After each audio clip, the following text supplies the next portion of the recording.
感谢浩哥送来的大火箭，爱你么么哒。叫我浩哥呢，小宝贝儿真是太美了。不过就一个好友为要我2000块，唉，看来这个月只能吃泡面喽。美女配泡面真香。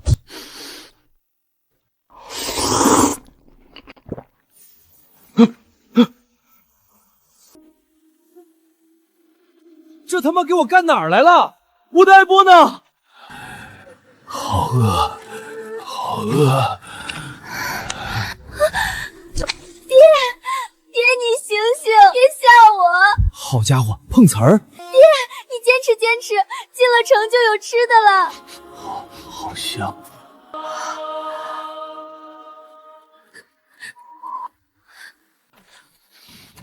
那是什么？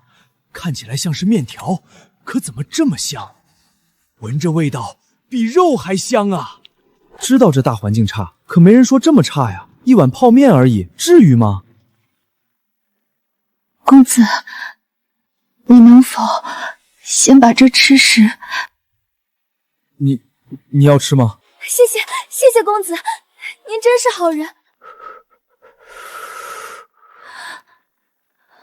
抢啊！公子，我有力气，我帮你大伙最后一口吃了吧。我会做饭，我给你当厨子，只求一碗面。我会砍柴，我会挑水，上口饭吃。别急了，我没吃的了，就这一桶，已经给他了。终于散开了。不过看这样子，我是穿越赶上大饥荒了。一桶冒面都有这么大的魔力，不过我该怎么回去啊？我可不想留下来一起躲饥荒啊！感受到百姓需求度，世界坐标已绑定，宿主沈浩能力。通过世界坐标与原世界进行穿梭往返，冷却时间24小时。24小时穿梭往返，东西都还在，那我岂不是能带古代的东西回去，还能带现代的东西过来？难道我随便从古玩店买来的这玉坠，竟然是一个双穿道具？以为是哪家公子，没想到是个傻子。现在都嘲笑我吧，24小时之后，你们都会来求我。糟糕，光顾着激动，忘了自己还没吃饭。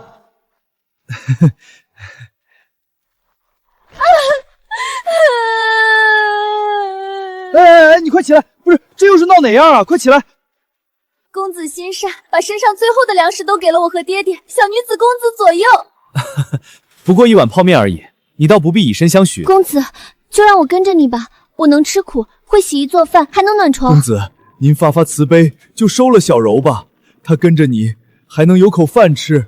那你以后就跟着我姓，叫沈小柔吧。多谢公子赐名，我以后一定好好伺候公子。已经过了24小时，试着用这个玉佩回到现代。抓紧我！我真的回来了。公子，这里是哪里？为什么那木盒子有人在动，还在说话？公子，你真的是仙人？就是仙界，所以才会有这么多你没见过的新奇事物。我竟然来了仙界，还跟了一个仙人。不错，这是你的福泽，也是你的机缘。但你切记不要把这里的事告诉其他人，否则必定会福泽全消，还会下18层地狱。公子你放心，我一定会守口如瓶。大千国现在正在闹饥荒，我多采购些临近过期打折的米面油粮，通过玉坠倒卖去拿赚，共计1500元不到的米面粮油，这一批够了。没想到我沈浩终于开始转运发家致富了。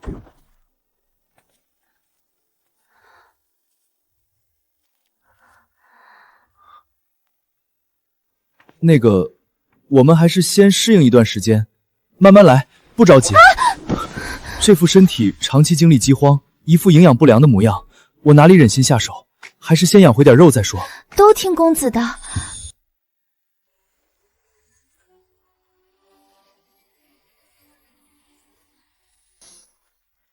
公子，我们现在出发了吗？对。赶紧走开！死穷鬼仙，再见一次我打一次！这位公子是来衙门办事的吗？我家公子初来这正阳县，想在这里做粮食生意，所以想请捕头大哥帮忙疏通下，好让我们生意做得更顺利些。天啊，这一袋子大米，一看就是富贵人家才吃得上的，还会安排人手贴身保护你，保准让你在正阳县做生意畅通无阻。王捕头已经交代过了，说公子您一看就是贵人，这栋宅院是我精心挑选过的，不知公子您可还满意？看着是不错，钱衙役辛苦你了。公子，我们已经在仙界有住处了，为何还要在这里再买一栋宅子？这宅子一为了落脚，那公子的货物呢？我是仙人，自有储存之货物者。仙人真好。我的老天爷，好多的米！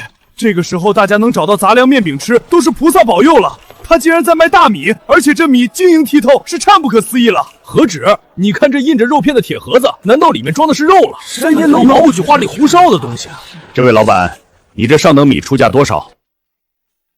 这位客官，我家沈公子卖的这米可是上等白玉大米，1斤5两银子。1斤5两银子，我一家3口人1个月才吃价值3两银子吃食。白米这么贵，快给我盘进更多的大米。沈老板，你定这价格着实有些贵了。虽然这米瞧着成色是不错，但谁知道口感？就是小宝是个骗子，谁知道真假？搞不好嘴里就不是那个味道，以次充好呢。是啊，说的有理。我是不是以次充好？煮一点米出来，大家尝尝不就知道了？煮米。这米的香味好像比1等米还香，好像只饭享受的米饭，颗粒饱满的都有些不正常了。这是大钱的庄稼地里能种出来的吗？敢问沈来玉大米产自何处，竟如此米香扑鼻？抱歉，无可奉告。这米饭的确味道还不错，不错，真不错，颗粒饱满，而且米香在口中久久不散，竟是比1等大米还要好。你可是胡家的管家，什么米你没吃过，连你都说好，那倒是真的好了。胡管家说这比1等大米还要好，莫不是只有京城权贵才能享用此米？这米饭也太好吃了，一点苦涩味都没有，而且香甜软糯，我不吃菜都能连干3碗。这米真是绝世好米啊！我这米虽然是陈年米，却是杂交水稻培育出来的，颗粒饱满，自然不是这个时代仅靠老天爷来决定品质好坏的大米能比的。沈老板，你这些给胡家全要了，5两银子1斤，绝对值这价。胡管家，这就是你给胡老爷子过大寿拿来宴请宾客的米？怎么，你林家还想跟我抢这米不成？不错。我白家也想要这些米，白家、林家、胡家这3家都争相买这白玉大米，看来这米是真不错。你们真想要的话，就价高者得，谁出的钱多，今天这些米就都卖给谁。公子，你看这样行吗？我胡家出6两美金，7两、8两。哎呀，这米的价格都快高过进贡的大米了，太离谱了！你懂什么？这价格已经不是米的价格了，而是用来证明各家主子的脸面，谁更贵。胡家10两美金，成交。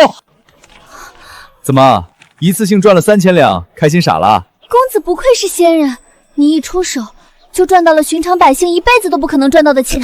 我如今跟了公子，顿顿吃得饱，夜夜睡得暖，可这些灾民却跟我之前一样，每天还在忍饥挨冻。拿去给那些灾民买些吃的吧。公子菩萨心肠，我替那些灾民谢过公子。你现在也算是我的人，别动不动就拜。好，都听公子的。耗子，辞了保安的工作，最近又跑去哪儿瞎混了？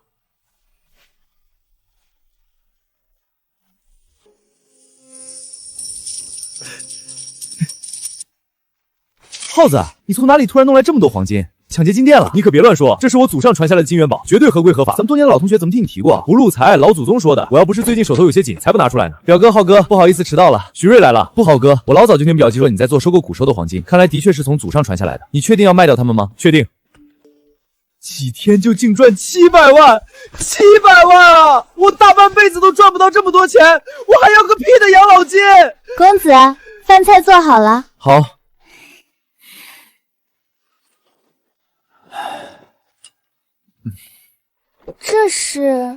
这是我新买的车，就跟大钱国的马车一样。快上来，我带一个兜风去。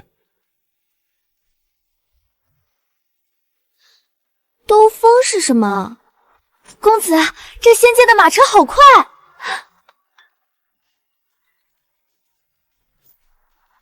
同学聚会。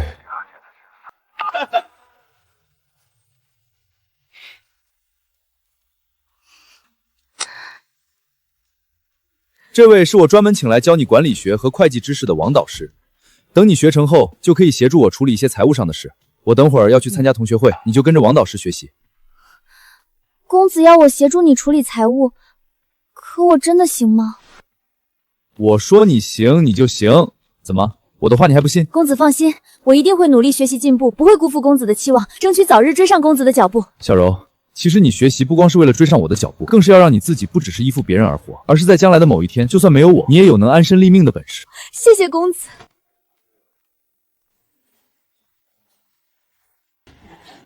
哟，这不是沈浩吗？你可真难约，先前好几次同学聚会都约不到你，你这次终于肯来了。沈浩，你就是面子思想太严重。虽然咱们这些同学里，你现在混得最差，好像是做的那看门的工作，叫什么来着？保安。对，保安。保安一个月工资没多少吧？别说买房了，购买辆破2手车吗？沈浩，你上学那会儿不是追过陆星瑶吗？我记得当时还被他拒绝了。现在你要不再追他试试？陆大美女刚跟男朋友分手，没准就答应了。就是，沈浩，你再追一次试试。瞧瞧，还不乐意了。人家沈浩的条件虽然是不怎么样，但他比起你那富二代前男友，对你更死心塌地啊！我敢打包票，你要是让他别再干保安，给你丢人，他铁定还是干保安，毕竟也干不了别的。你说我说的对不对，沈浩？沈浩，老同学叙旧，你倒挺忙。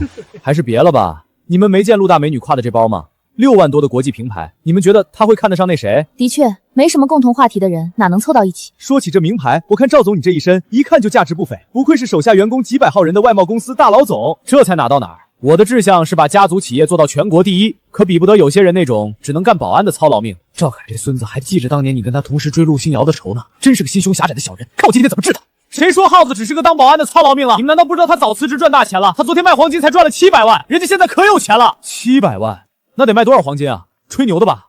可我刚才看到沈浩还在手机上下单快过期打折的米面油，他要真像你说的赚了700万，怎么日子还过得这么紧吧？沈浩，我知道你现在日子过得不如意，可你也没必要为了面子撺掇李月来帮你撒谎吧？这样，你来我公司，我给你个工作，保管让你把今天丢在这儿的面子给捡起来。赵凯，你看到没？还是咱们赵总霸气！来，大家都敬赵总，希望赵总也提携下我们这些老同学，等将来有机会，让我们都来跟赵总学习学习经商致富之道。算了，我那点三瓜两枣，人家看不上，低调。人被看不起时，如果生气，那是因为真被人戳到了软肋，变相承认自己的确没什么本事。可要是自己真有本事，那么那些看不起你的人，以及他们嘲笑你的话，就都成了你的眼里的笑话。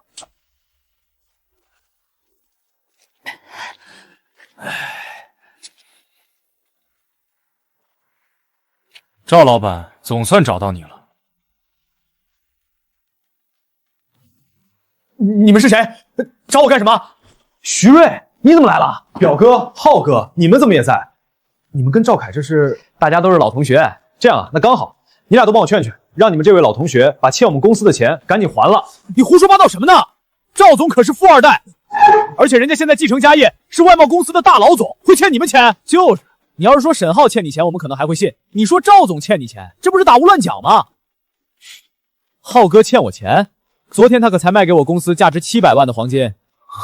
浩哥，这次多亏你那笔大单，帮我提前完成了业绩，我现在都升职了，你真是我的贵人。下次如果还有黄金，记得还找我，有多少我都收。好。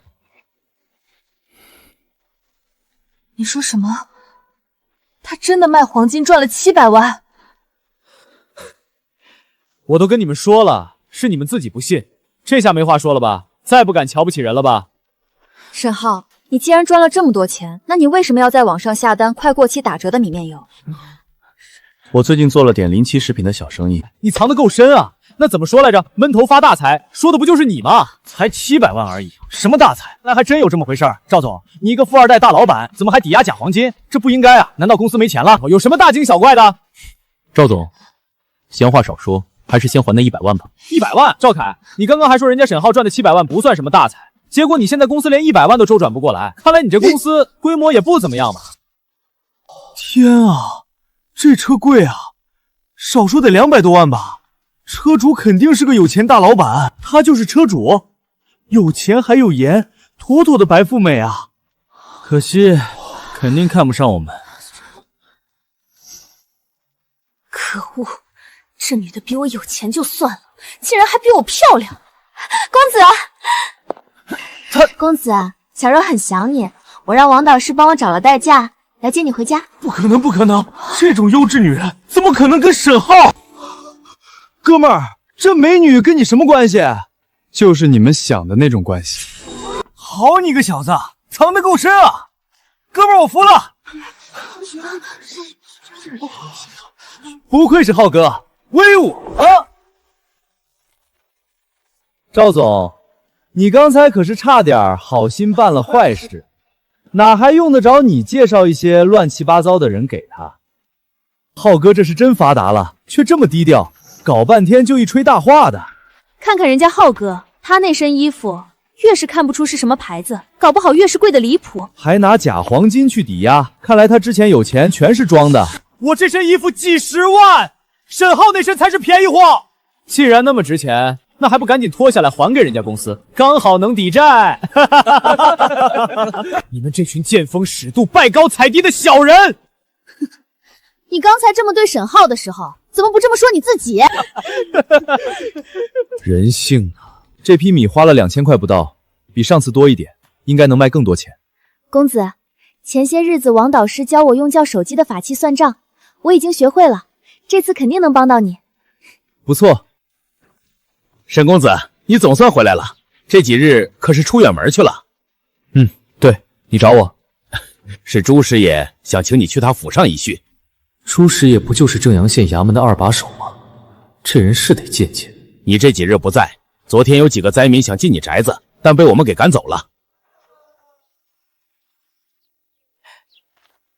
多谢钱衙役和你的其他兄弟们昨日帮我赶走那些灾民，这点谢礼不成敬意。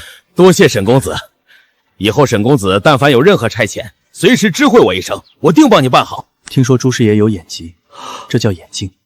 劳烦转交朱师爷，就说沈某改日登门。给这沈公子办事可真是太有赚头了，这1斗米都够家里过上好几天了。早就听闻正阳县来了个从上京过来做粮食生意的沈公子，今日一见，沈公子当真是气度不凡呐。朱师爷过誉了，不知道朱师爷今日找我来有何事？此人一看就非富即贵，我得抓住机会，好好与此人结交一番。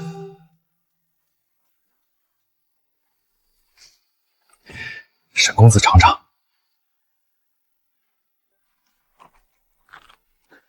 他这米糕口感极差，还透着苦涩味道，也没加糖，难吃。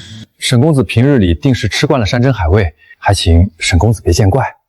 如今灾荒年，朱师爷能拿出这么珍贵的点心招待我，感激还来不及，怎会见怪？这是香油。这香油不但质地清澈，无半分杂质，还气味清香，比我们本地的香油不知好上多少倍。这就是胡家以10两银子1斤买走的白玉大米。这个是午餐肉，如此厚礼，多谢沈公子相赠。总算到今日的重头戏了，就全靠你了，朱师爷。公子，朱师爷真的答应帮我们推销午餐肉了？那朱师爷尝了一块，味道很合他心意。虽然这午餐肉定价高，但还是有很多富户乐意买的。太好了，现在有了朱师爷这个门路，眼前的困局就迎刃而解了。咱们的生意逐渐铺开了，其他方面也不能落下。小柔，你过来，财务知识要学，识字读书的进度也得跟上。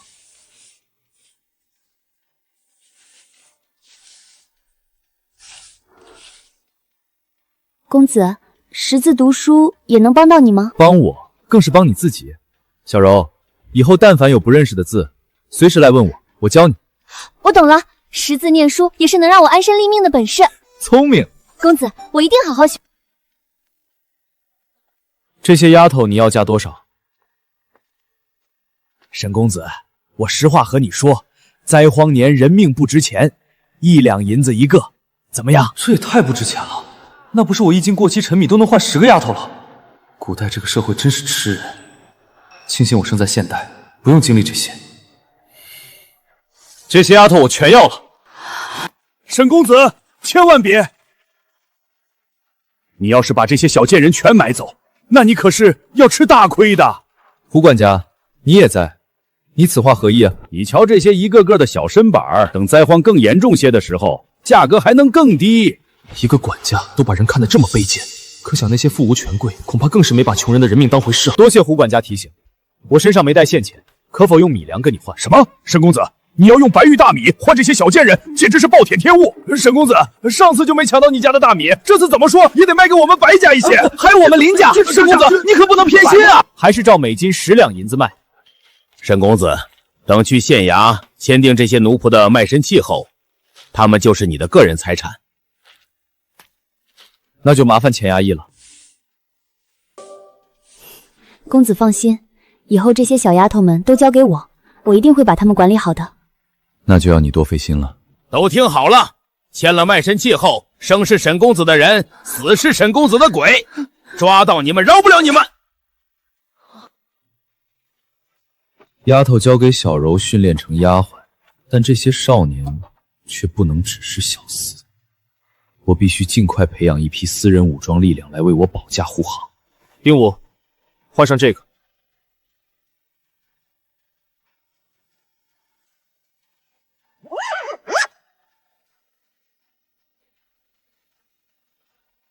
公子为什么给我这套衣服？这9900两你收着，用于府邸开支，剩下的1万两。我知道，公子肯定跟上次一样，将卖米的钱先兑换成黄金，然后拿去仙界，再换成仙币。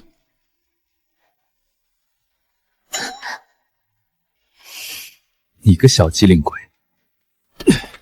丁武，你说这个沈公子会不会把我们转手又卖掉？我都被人卖好几次了，上次还差点被当成两脚羊给吃了。不知道，我们就和野狗一样，为了口吃食，给别人一辈子当牛做马，疲于奔命。是饭菜香，我都快忘记米饭是什么味道了。咱们也只能闻闻这味道，你想吃，下辈子吧。别忘了，在他们这些富人眼里，我们就是畜生。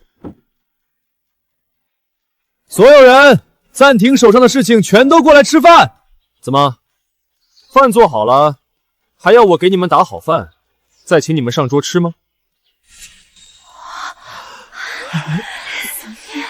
好久都没见过这么多米菜和肉了。我要是真能吃上这些饭菜，以后为沈公子和小柔姑娘上刀山下油锅，我都愿意。沈公子，这真是给我们的饭菜吗？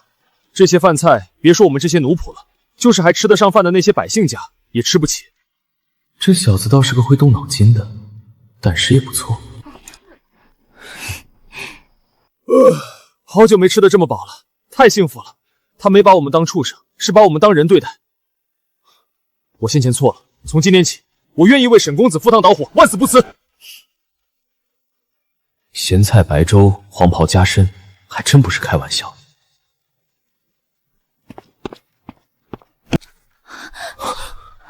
小人其实并非农家子，而是武将之后。你既然是武将之后，为什么会沦落至此？小人父亲是遭奸臣陷害，已被斩首，而小人随家中其他男丁被发配途中，遭人暗算，这才被卖到正阳县来。难怪我见你体格比其他人要壮些，而且好像还有练家子的底子。他是将门之后，原来是将门出身。我随便买一批奴仆，没想到还歪打正着买到了个将门虎子，这笔买来不亏。沈公子，一餐饭一世恩，这份恩情，丁武定当以命报答，以后愿誓死追随。你既然会点武功，那今后就跟在我身边，当我的护卫吧。是，公子。多谢公子一饭之恩，从此后我等誓死追随公子。公子真厉害，这么快就让众人归心。既然你们都认我这个主子，那么从明天起，我会好好操练你们，让你们尽快成为最能打的护院。沈浩，你哪来这么多金元宝？别瞎说。徐瑞，你给看看这次能卖多少钱？耗子，你这是跑祖坟了，祖坟长在金矿上。浩哥，最终价格是2700万。浩哥，你看这个价格能接受吗？好，那就麻烦你了。耗子，这可是2700万啊！我一辈子也赚不到这么多钱，一点也不麻烦，我还得谢谢你。等做成了这一笔，我搞不好都能升主管了。前2天陆星瑶打电话给我，说想约你见面。上次同学会他说话有点重，想向你道歉。这是他的电话和微信。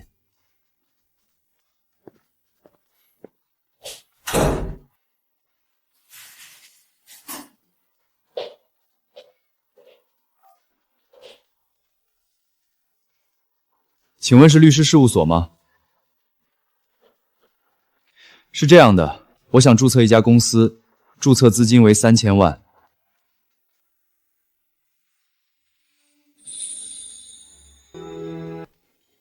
小柔，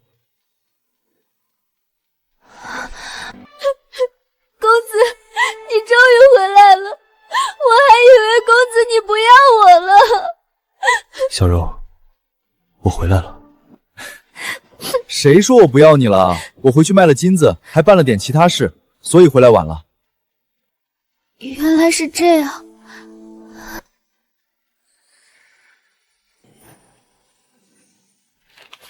专门给你买的，快吃吧。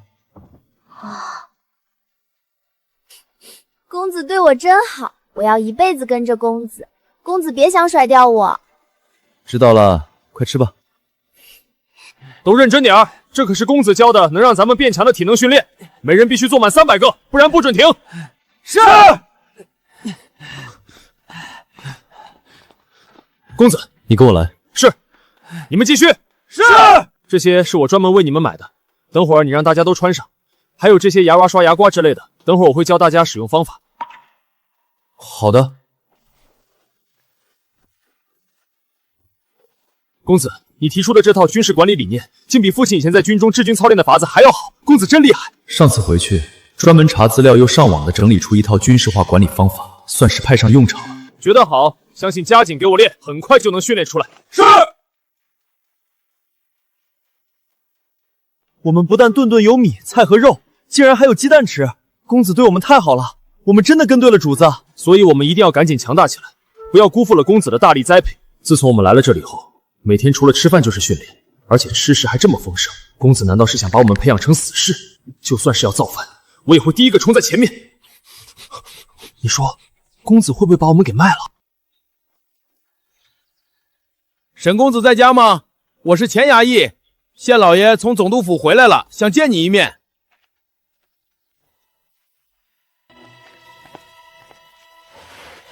公子，县老爷要见你，恐怕不是什么好事。小柔为什么这么说？我以前听我爹说过，县老爷一般情况不会随意召商贾，要召见的话，必定是有不好的事会发生。他肯定是想让你赈灾捐钱或者捐粮。难道真如小柔所说，胡、白、林3家都不愿赈灾捐钱？倒是这个从上京来的沈浩，若只是个有点钱的普通商贾，那这只肥羊定不能放过。正阳县3家富户的管家也都在这里，我是绝对不可能捐钱的。不过捐点粮倒是可以。不愧是上京来的贵公子，看来这8品县令的官威还真吓不倒他。这个姓沈的，看来是见过大世面，应该并不是个毫无身家背景的普通商贾。你就是上京来做粮食生意的沈浩？是，大人。不知大人此次找草民前来所为何事？沈公子应该也知道闹灾荒的事儿吧？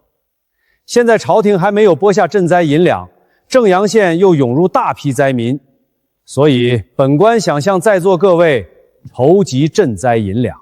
沈公子，本官听闻你手里有不少米粮，而且近期用米粮换了不少钱财，这赈灾是积功德的事儿。你看，他们3个看来还没松口，所以这是打算从我这个最软的柿子捏起，一旦出了就开了口子，以后恐怕会巧立名分，不断从我这里要钱。说到上税，做买卖可不是一个人就能完成，在场的几位管家都是与我做过买卖的人，所以他们的税大人也会收吧？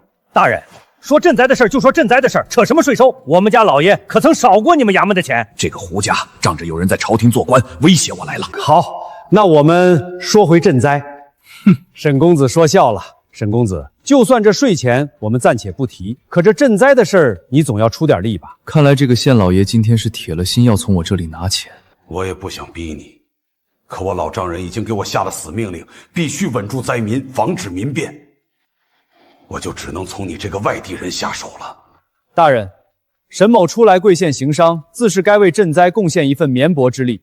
只是若仅我一人出力，怕是会害得其他当地商贾和世家遭百姓诟病，推我这个外乡人来出尽风头。好他个沈浩，连他都知道本官被那3大家族压得死死的，竟也借3大家族的事来驳我憋屈面了。大人，有什么你就说。这位沈公子不能得罪，他背后的家族势力深不可测，万一有人在朝廷身居高位，那我们……你以为眼下我顾不了那么多了？大不了后面辞官不干，但至少还能保住脑袋。公子，家今日施粥的粥棚被人举报用霉米混毫米给灾民食用，已经有几10名灾民上吐下泻，请你跟我们走一趟。小柔还在粥棚。公子，是我不好，连累了公子。今日不知道是谁把一袋霉米混在毫米里，大家忙着将米下锅，就不小心着了道。事情我大概清楚了，你也不用太自责，不是我们做的，谁也别想栽到我们头上。王捕头，我跟你走，但请容我交代几句。守好家，等我回来。沈公子，怕是要暂时委屈你了。等县老爷调查清楚事情原委，定会立刻放你出去。多谢钱衙主。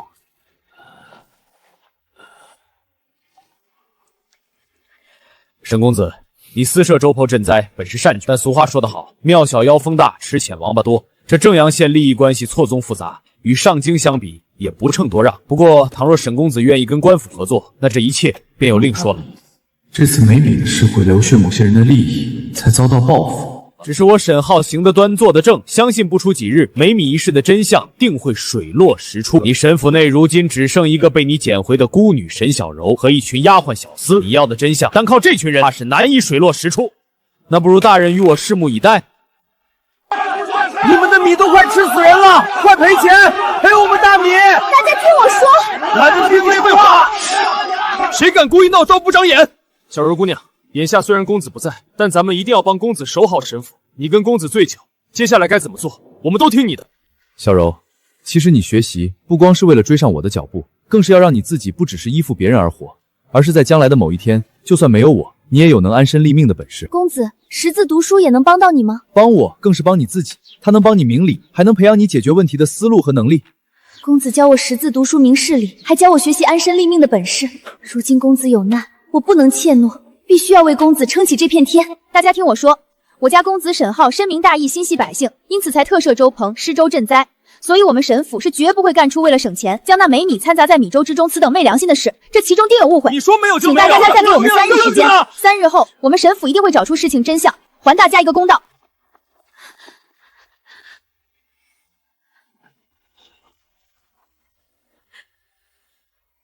公子，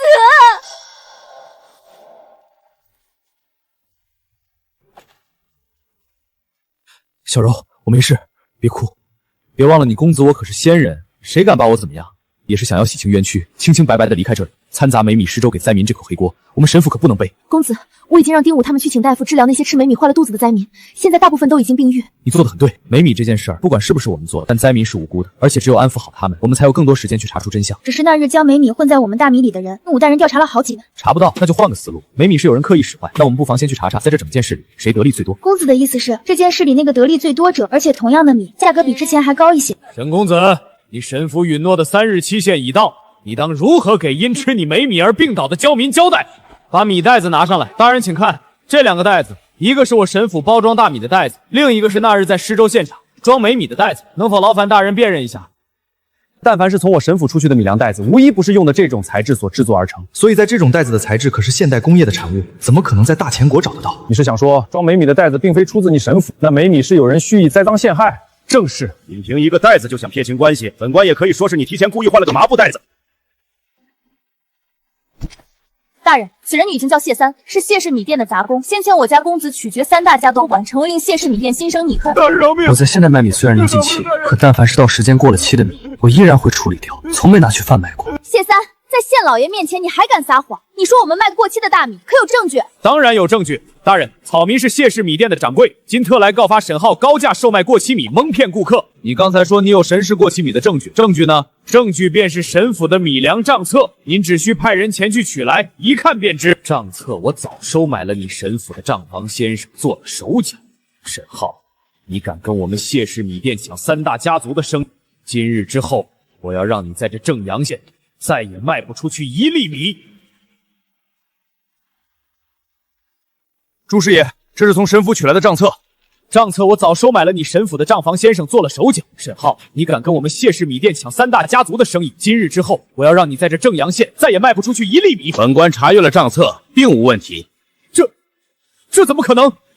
你明明收买我府里的账房先生，提前偷偷改掉了账册上几处大米买进的开支，故意伪造出几笔我以极其低廉的价格买进一部分大米的账目，好以此坐实我们售卖过期大米的罪名。我说的对吗，谢掌柜？你怎么会知？当然是我告诉公子的。你如何知道账目有问题？你根本不识字，也看不懂账本。谁告诉你他不识字看不懂账本？他不是你用1碗面换回来的穷苦孤女吗？像他这种人，怎么更别说看懂账本？小柔，你做得很好，都能独当一面了，没辜负公子我的一片苦心。公子，我会继续努力的，争取早日掌握安身立命的本事，这样才能更好的协助攻成大事。好，本公子等着。丁武，把那个篡改账目的府中叛徒带上来。这我对不起公子，对不起沈府。大人，煤米一事的真相如今已水落石出，请大人秉公裁决。我们真的误会沈公子了，他发善心跟我们施粥，我们竟然还参将仇报，我们竟然还想钱，真不是。都怪那谢氏米店，沈公子是好人，请大人一定要为沈公子做主，还他清白。这个沈浩真像个泥鳅一样滑不溜溜，都没能逼他在赈灾一事上松口，那之后怕是更没机会了。大人，不好了，夫人病情加重，请来的好几个郎中都束手无策，恐怕性命难保。什么？朱师爷，刚才听那丫鬟说夫人病情加重，请问夫人是得了什么病？今早就有高热症状持续不定，再这么下去，怕是凶多吉少。朱师爷，能带我去王夫人那里？那不就是感冒拖成了高烧？沈公子，您又不是郎中，去了恐怕不合适吧？我手中有能治高热之病的丹药，朱师爷此事耽搁不得。好，沈公子，请随我来。小柔姑娘，公子他……公子一定有办法的。这已经是正阳县最好的名医了，还曾去上京考过太医院。如果连他都对夫人的高烧束手无措，夫人，你不能死啊！你死了，我怎么向总督交代？我能治夫人。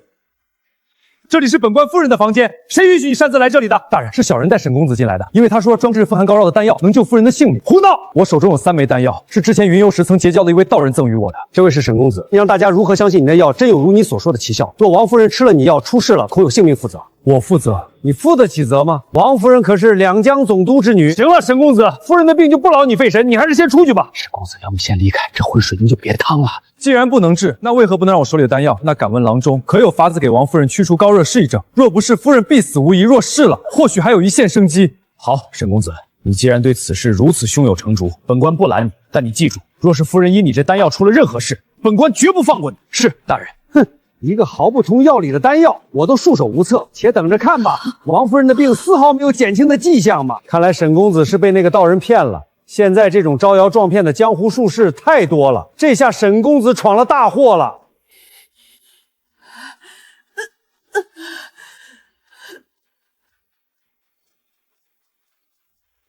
本官的夫人方才还会出声，现在竟然完全没反应了，这是怎么回事？沈浩，是不是你那丹药有问题，害本官的夫人病情加重了？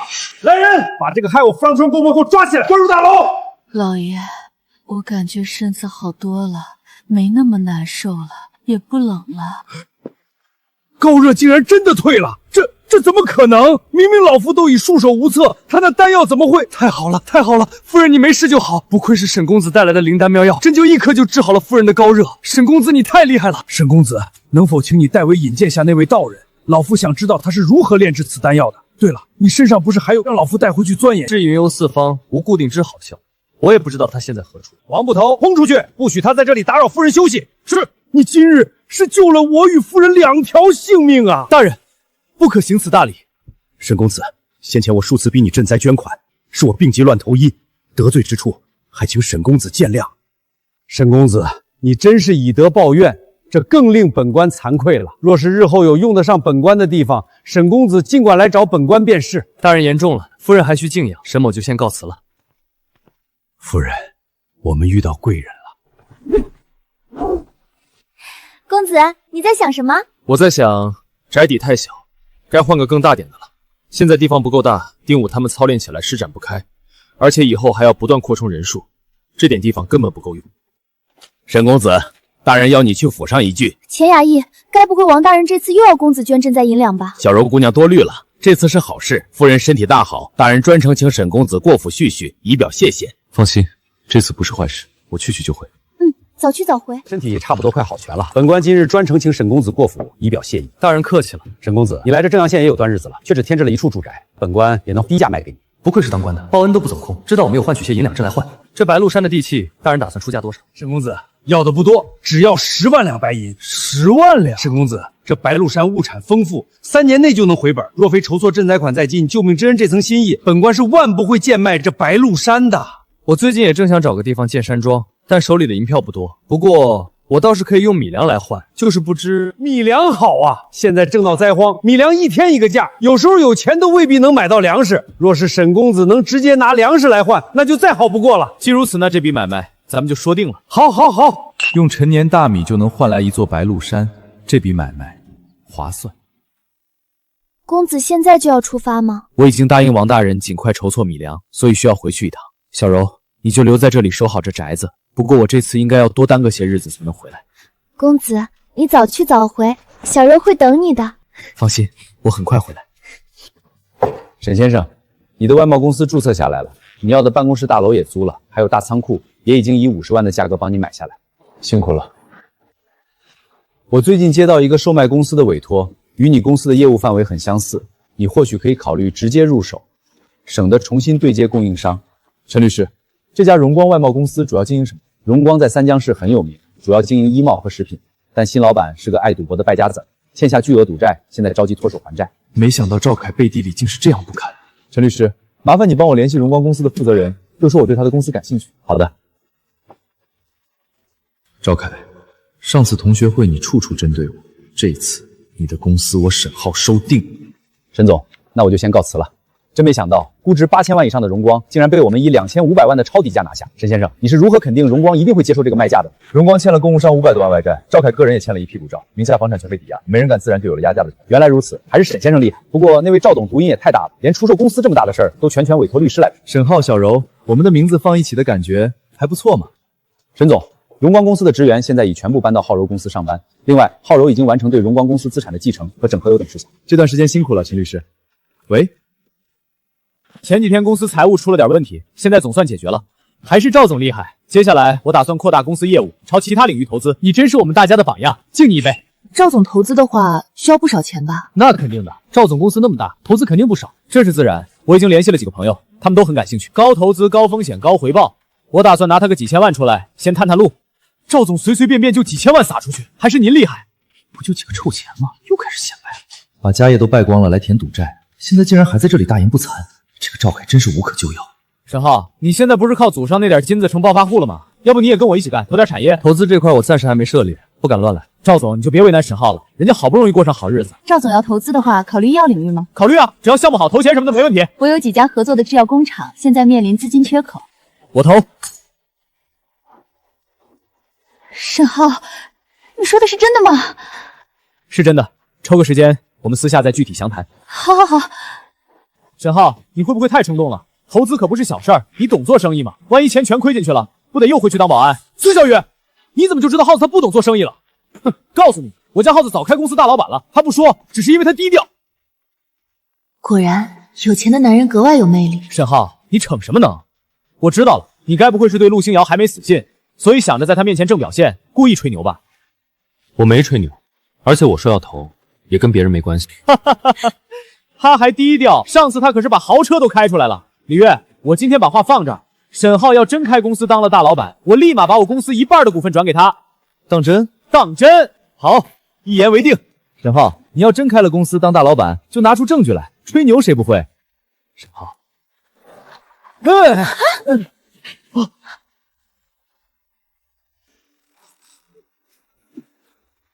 就是他。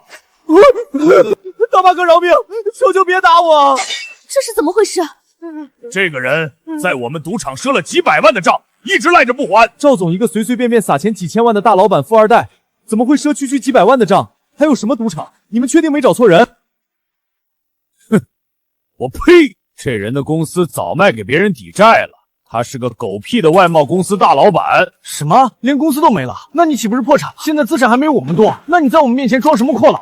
我之前骗大家是我不对，但现在我遇到点难处，等我东山再起，一定报答你们。你看咱们这些同学也才刚毕业没几年，身上也没多少钱，要不你问问沈浩，算是咱们里面最有钱的，肯定有能力帮你。可别，老子卸你一条胳膊！浩哥，你帮帮我，我错了。以前是我不对，你大人不计小人过，就帮我这一回吧。赵总，你刚才不是说我要是开公司当了大老板，你就把公司1半股份转给我吗？可如今你公司都没了，这笔账你说该怎么算？少废话，到底还不还钱？我求你了，我真的走投无路了。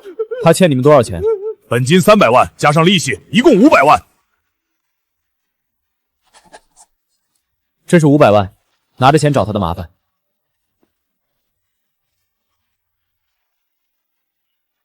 刚才赵凯可是当着所有人的面许诺过，要是我哥们沈浩开公司当老板，他就把他公司1半的股份给他。可如今赵凯的公司没了，看我这眼拙的，早知道您在，我铁定不敢来扫了您的兴。今天这单我买单，沈总千万别跟我计较。沈浩，他叫你沈总，难道你真的开公司了？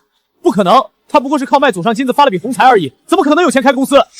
姓赵的，花了2500万买下你家荣光公司的大佬，给你做一桌子，吃了半天饭，你竟然都没认出来，难怪你爸那么大的家业都能被你败光。2500万，沈浩你哪里来的这么多钱？当然是耗子自己赚的了，卖金子不可能卖这么多钱，你真会做生意。算是吧，如果在2个世界干倒卖的勾当也算的话。所以你真的开了公司，真是大老板。也才刚起步。没想到他比我想象的还要有钱，我真是错过了一条大鱼。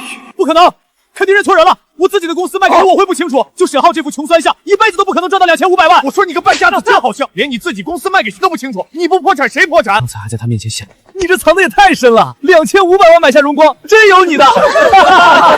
浩哥，不，沈总，没想到您竟然比赵凯还有钱，真是妥妥的隐形富豪大老板啊！我也就是运气好，就像赵总说的，我只是靠着祖上阴币发了笔横财而已，怕是没那个能力提辖照顾大家。沈浩，我能不能搭个顺风车？我们住的地方好像不顺路。哎，你们俩快上车！不好意思了，我们仨有点事要谈。你们在一起还能谈什么事儿？就刚才宋小芳推荐的那几家制药厂，我们要谈投资的事儿。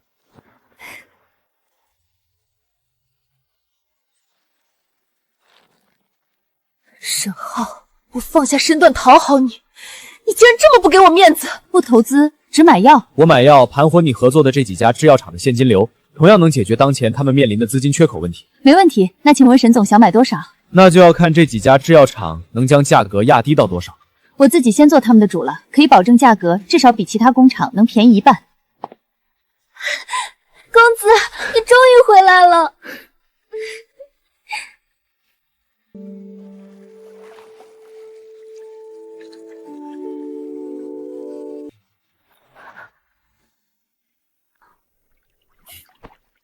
才几日不见，就这么想我了？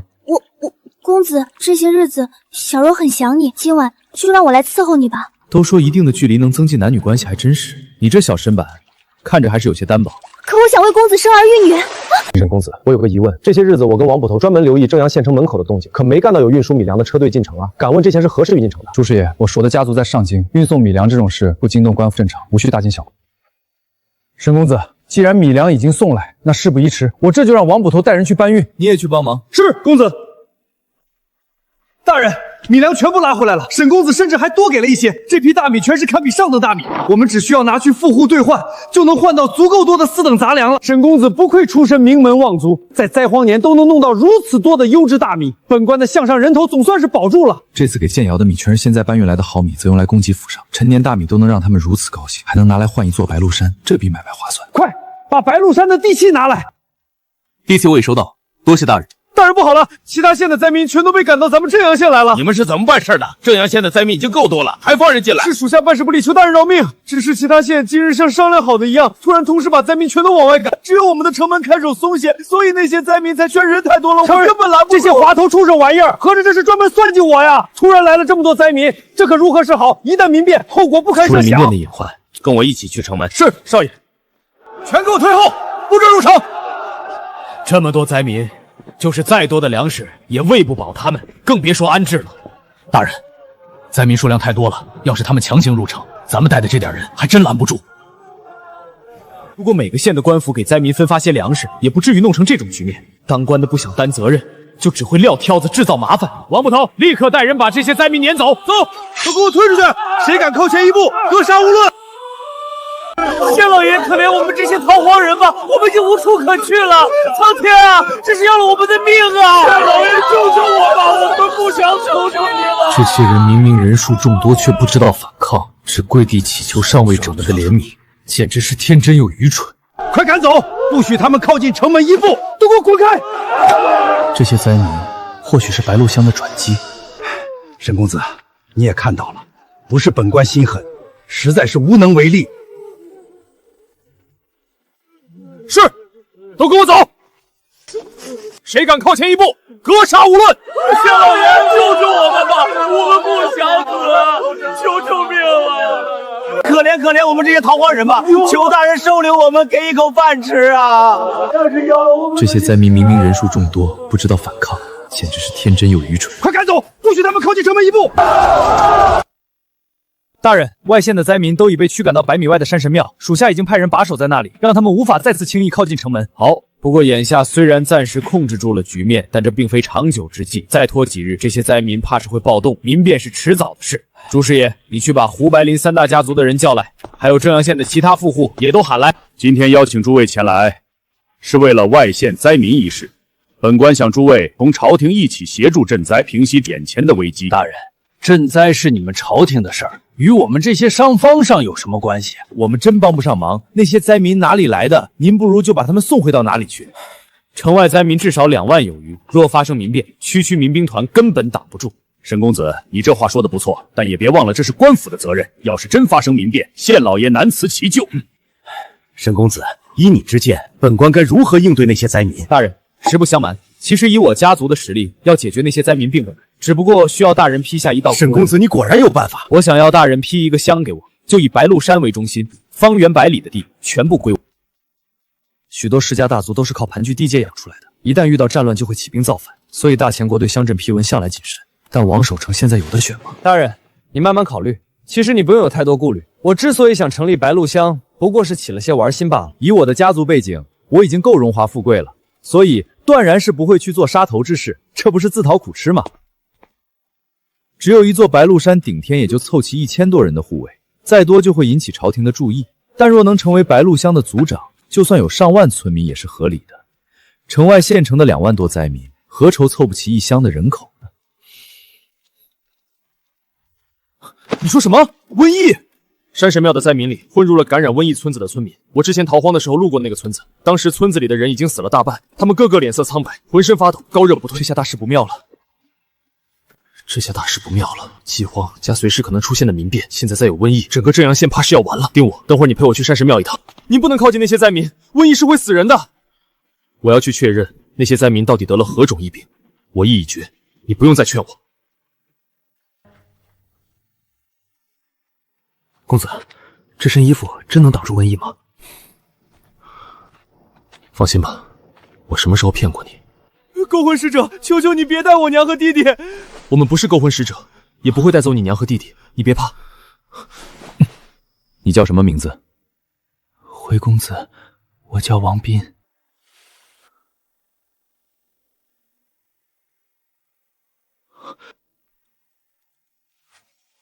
我们为什么要把它们烧掉？因为这些衣服上已经沾染了瘟疫，如果不烧掉，一旦有人接触到它，就会被传染上瘟疫。公子，这是什么？刚才从王斌身上提取的瘟疫病毒，这是检测出来的结果。现在我已经确定，他们只是得了流感。好神奇！可是流感是什么？就是一种传播速度很快，但不是那么难治的病。公子，公子。丁武，大半夜的不睡觉有什么事？公子恕罪，实在是朱师爷的夫人吵着要找你求药，属下没办法。请问阁下是否就是那位曾拿出3颗丹药治好县夫人高热之症的沈公子？这位是何老，整个正阳县就属他的医术最高。老夫惭愧，我的一身医术遇上瘟疫便毫无用处，但为做如此打扮，想来都是沈公子的主意。不错，瘟疫通过口鼻传染，做些防范措施是很有必要的。丁武，按照我先前教你的方法，先对屋子进行消毒。沈公子，这消毒是何意？消毒就是对可能存在于四周的瘟疫病毒进行消杀，从而隔断瘟疫的传播途径。此药水我闻所未闻，更是不曾见过。沈公子如何？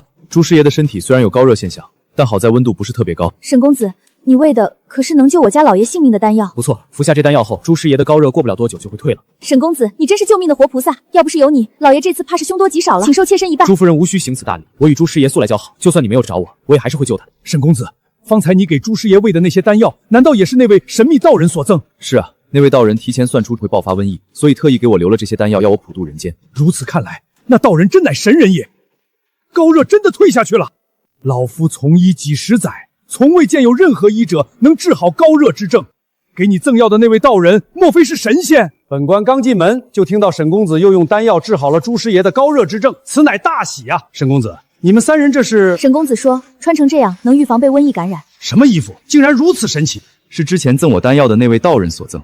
原来如此，那道人手里的稀罕东西还真是多。刚才大人说大喜，敢问何喜之有？如今正阳县前有灾民涌入，后有瘟疫将肆虐，此生死存亡关头，沈公子你却能拿出治瘟疫的丹药，这不是大喜是什么？只是不知那位神仙般的道人赠予沈公子的丹药，是否足够解这正阳县的瘟疫难题呢？够的，如此就太好了。沈公子，你真是本官的福星啊！沈公子，你救了我家老爷的性命，这是一点谢礼，还望沈公子不要嫌弃。既然朱夫人硬要给这些银两，丁武你就收下吧。多谢朱夫人。应该的，能保住夫君的命，散点家财是应该的。沈公子虽然是免费赠药，但这可是能治瘟疫的灵丹妙药，不给些银两的确说不过去。沈公子，你放心，你之后用来帮正阳县治瘟疫的丹药的药钱，本官定会给你算得清楚明。就多谢大人了。沈公子，你为正阳县的百姓做了这么多，本官代表正阳县的百姓谢谢。夫人，林家、白家、胡家三大家族的管家，他们家主子都感染了瘟疫，前来想向沈公子求治瘟疫的药。这些个狗东西，先前让他们出钱赈灾，一个个跟躲瘟神一样，现在瘟神真来了，他们又上赶着来求药，真是不要脸。沈公子不要给他们药，就算要给，也要狠狠收钱。一步一序。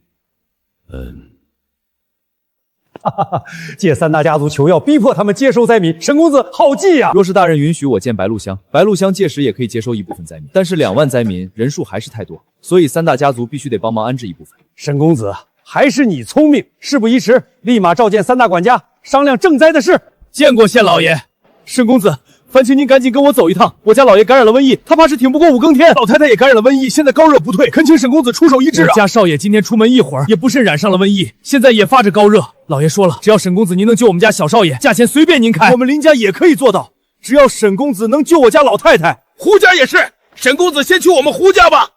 朱师爷病未愈，沈公子哪里也不能去。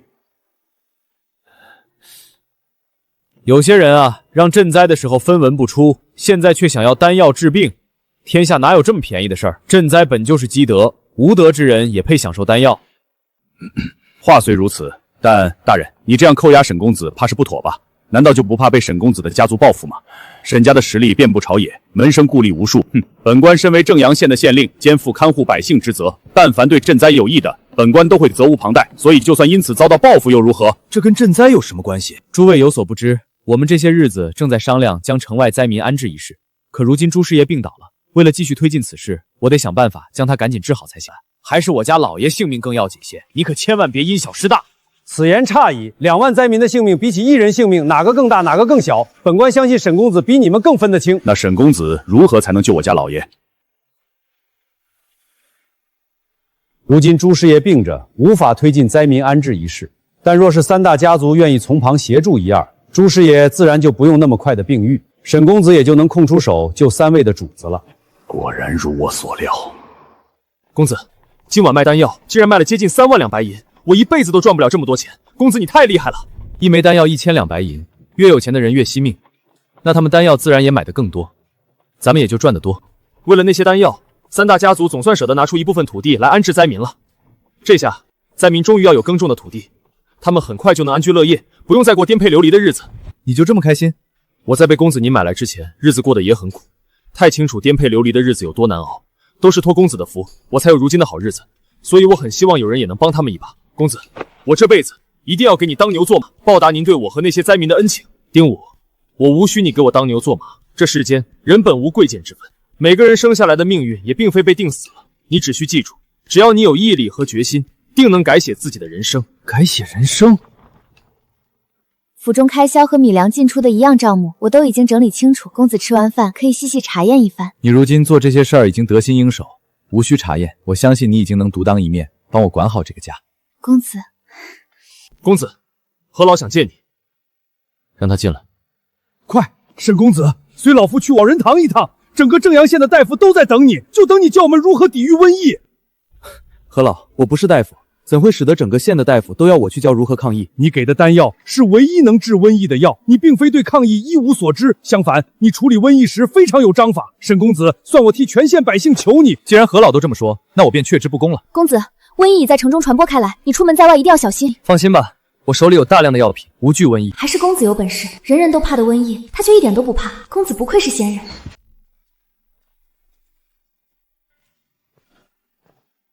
你们是谁？是我，我们这身专门用来预防感染瘟疫，是沈公子的主意。原来是沈公子，求沈公子不吝赐教，传授我等治疗瘟疫之法。求沈公子传授我治疗瘟疫之法。多谢对沈某的看重和信任，但术业有专攻，沈某自是比不得各位。不过对于瘟疫的防御和治疗，沈某幸得一道人指点，的确有些不一样的心得体会。所有人先换上这些能预防感染瘟疫的防疫服和口罩，然后我们前往山神庙救治感染瘟疫的遭民。这是何物？从未见过。这是防护服，穿上后可避免感染瘟疫。大家抓紧时间换装，出发，前往山神庙。要么饿死，要么得瘟疫病死，反正都是死，不如现在杀进正阳县，好歹还能搏一线生机。就算真的要死，也要冲进城先砍了那些不顾我们死活的狗官的脑袋再说。冲进城砍了狗官的脑袋！谁？好啊，我们还没攻入正阳县，就有人上赶着送死来了！大家跟我一起去杀他们！等一下，不要杀他们！我之前见过他们，他们是好人。昨晚那块装在铁盒子里很美味的肉，就是他们送给我的。他们还给了我一些肉，让我带给大家。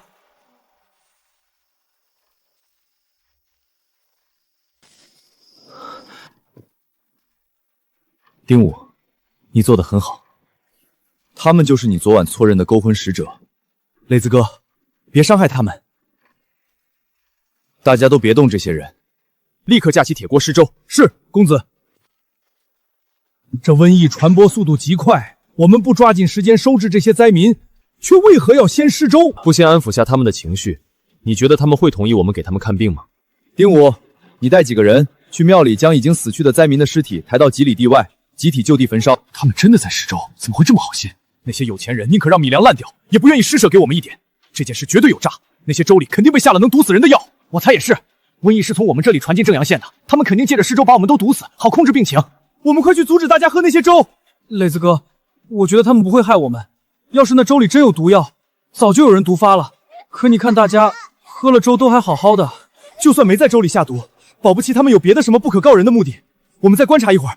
公子，我瞧着王斌身边的那个青年，好像是灾民的头，他没有去领粥，看起来对我们还是很戒备。就算他们没下毒，那粥里也定不会有1粒米，肯定全是杂粮。现在可是饥荒年，指望这些有钱人分出些好米来给我们这些他们眼中的贱民食用，简直是天方夜谭。这是真正大米粥，不是掺了杂粮的粥，还有这黏腻的口感，下足了材料。沈公子可真是大好人。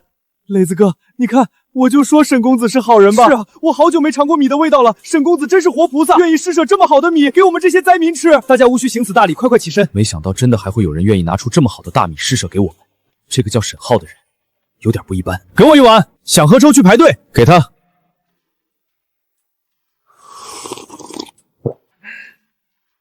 再给我一碗。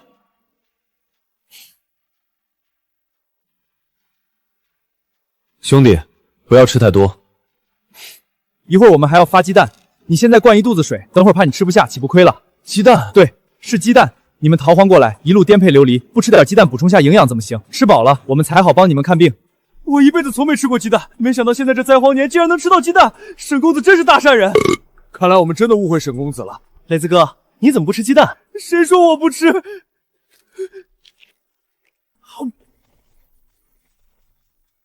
本官原本还担心沈公子带着这些大夫贸然前来会引发暴乱，不愧是从上京来的公子。沈公子先是救我一命，现在又要救整个正阳县百姓的性命，真乃高义啊！既有能治瘟疫的药，还在如此短时间内收服人心，沈公子他绝非凡人。何老，接下来我们要在山神庙建立临时的隔离点，将感染瘟疫的人隔离起来。老夫这就带着其他大夫去处理此事。趁着现在瘟疫还只是在小范围传播，用最便宜的青霉素应该就能控制住病情。凡是感染瘟疫的，都到老夫这里来进行登记，根据病情的轻重程度，进入对应的隔离区进行隔离诊治。不同隔离区由不同大夫负责。他们好像要开始治病了，咱们要不要阻止？不必，那位沈公子一定是圣人下凡普度世人，也许他带来的人真能治好瘟疫。磊子哥，我承认那位沈公子是个大善人，但说他是圣人下凡，会不会有点过头了？不，他就是圣人下凡。你想想其他人是怎么对我们的，而他又是怎么对我们。如果他不是圣人，怎么会做到这种地步？兄弟们，我有一个想法，沈公子如此大德之人，必定前途无量。我想要追随他，有大米粥和鸡蛋吃，还造什么反？要我说，我们都去投靠沈公子，他是个明主。高热全都退了，沈公子，你可真乃神人也！沈公子，你这次可是救了整个正阳县啊！本官代表正阳县所有的百姓感谢你。这可不是我一个人功劳，是我们所有人一起努力的结果。既然已经找到控制瘟疫的方法，那我们就无需担心瘟疫蔓延至全县了。你们想干什么？沈公子可是救了你们的命，你们不但不感恩，竟然还想对他不利。丁武，出了什么事？我们前来不是要对您不利，我们是来求您收留我们的。都收起来，他们应该没有恶意。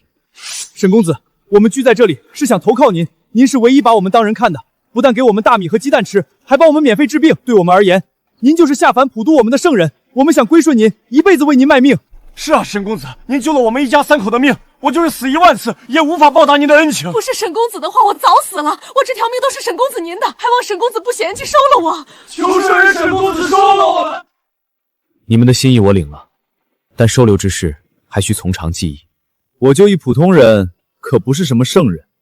只是没想到古人比我想象的更容易被纵。如果太简单就把人收下，他们不会珍惜这个机会，相反提高入职成本，才能让他们更加忠心。还有，我现在暂时不缺人手，我就说沈公子看不上我们这些灾民。哎，果然如此。可我就只跟着沈公子，跟着他，我们才不会饿死病死。沈公子，你真的不考虑我们吗？现在是不缺人，但我很快就要建立一个白鹿乡，到时候会需要很多人，不知你们愿不愿意到白鹿乡生活？我的老天爷，沈公子一定是为了我们才建立的白鹿乡。对，沈公最是心善，一定才想要给我们建一个容身之所。沈公子，以后我冯磊的命就是你的了。你是圣人，为救我们这些不相干的灾民建立白鹿乡，大恩大德，我们10辈子都还不完。我也愿意前往白鹿乡生活，我等都愿意前往白鹿乡生活。白鹿乡虽然安稳，但百废待兴，还需要大家共同努力。不愧是沈公子，如此短的时间就能让这些灾民死心塌地地追随他，奇人，奇人呐！沈公子是有真本事，这下咱们不用担心这些灾民会闹事了，瘟疫也控制住了，皆大欢喜啊！这个沈公子到底是什么来头？还真是神通广大。他倒是会做好人，到时候这些灾民还不是要分配一部分给我们安置？可不是，分地分种子不要钱呐，这就是拿着我们的利益分给这些泥腿子，好名声却全让他一个人赚了。公子，你去休息一会儿，我来帮你照顾这些病患。不必，现在护理的人手不够，我得帮忙。这几天都不打算回家了，你回府一趟，去搬运些物资过来，顺便给小柔传个信，让她乖乖待在府里，在疫病还没完全得到控制前，别出门乱跑。好。已经过去5日了，如今疫病已经彻底得到控制，我也是时候该走了。沈公子，你要走了？沈公子，你要去哪里？能不能不走？沈公子，你是圣人下凡，一定不会扔下我们的，对不对？都退后些！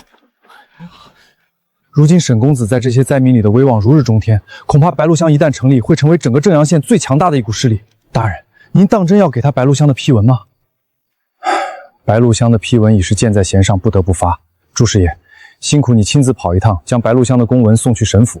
大人放心，我这就去办。方才将那1万多名老弱病残的灾民送去3大家族的时候，那3家的管家脸都黑成锅底了。他们提出跟咱们换一部分青壮年和妇人小孩，但都被县老爷给驳回了。不错，白鹿乡那边进展如何？咱们现在可是有5000多青壮年力，再算上另外帮忙打杂的妇人小孩，房子铁定盖得快。公子放心便是。公子，县老爷派人来请您过去一趟。朝廷的赈灾银两下来了，虽然被层层苛灌，但还剩下许多。眼下正阳县虽解决了灾民和瘟疫这2个迫在眉睫的难题，但情势仍不容乐观。整个燕州还在闹饥荒，灾民数量依然在增加，瘟疫也还在其他郡县蔓延。正阳县想要完完全全独善其身，怕是很难。饥荒、灾民、瘟疫3大难题同时出现，尽量稳住灾情。而我们正阳县最需要做的是杜绝像上次那样被硬塞灾民的情再次出现。这件事本官也考虑到了，本官已有对策。哦，大人有何良策？借兵。大人睿智，借兵马来死守正阳县，不让任何其他县的灾民涌入，的确是个最有效的方法。但借养兵费银子，关于银子，本官打算从赈灾款里出，这也是托了沈公子你的福。若不是你出手帮本官赈灾，本官还真拿不出多余的来借兵。你可真是本官的大福星啊！大人谬赞，是大人治政有方，用人不疑，才让我能为正阳县尽些绵薄之力。沈公子，你此次赈灾有功，出钱又出力，论功该赏。这10万两白银还请你收下。果然被我猜中了，叫我来就是为了跟我分钱。这就是所谓的官商勾结、互利互惠。没想到有一天我也会涉入其中。既如此，那我就不客气了，多谢大人赏。如果嫌麻烦的话，之后可以让王捕头去钱庄帮你把白银换成黄金。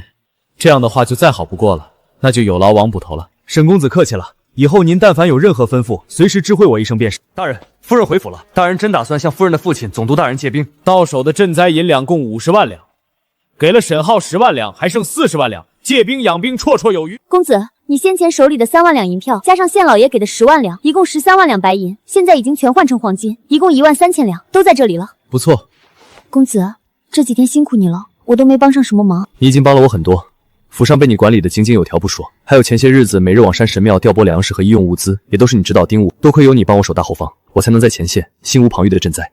这都是我应该做的。对了，明天一早我要回去一趟。公子又要回仙界吗？这次我带你一起回去。真的吗？你落下不少功课了，得回去让王导师给你恶补一下才行。好，谢谢公子。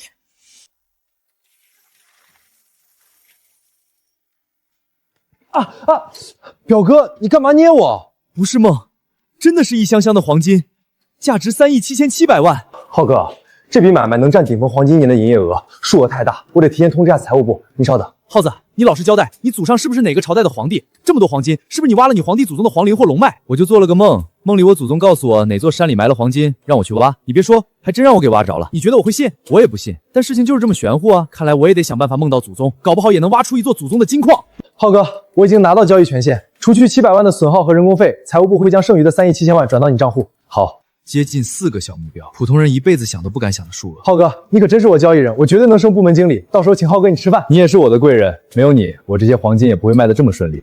耗子，你们现在说的交易额已经是我难以理解的数字了。对了，浩哥，刚才我们老板给我打电话说请你吃顿饭。你们老板？沈先生您好，久仰大名，我是鼎丰黄金的老板张富贵，幸会。沈老弟，咱们一见如故，真是相见恨晚。来，以茶代酒，我敬你一杯。以后我给你介绍3江的生意伙伴，都是有钱人。那太好了，多谢张总，叫我张哥就行，以后我就是你哥。好，张哥。张哥，你这金丝楠木手串该值不少钱吧？也就1000万，朋友送的，有些年头了，我也没带见面礼，这串送你了。这光泽，这气味，这重量，我从没见过这么顶级的，至少盘了30年，这礼物太贵重了。贵重怎么好意思送张哥？你喜欢就好。哎呀，沈老弟，你真是太客气了。沈老弟放心，以后有事儿尽管找我。张哥豪气，以后再有好的金丝楠木，记得告诉我，我出高价收购。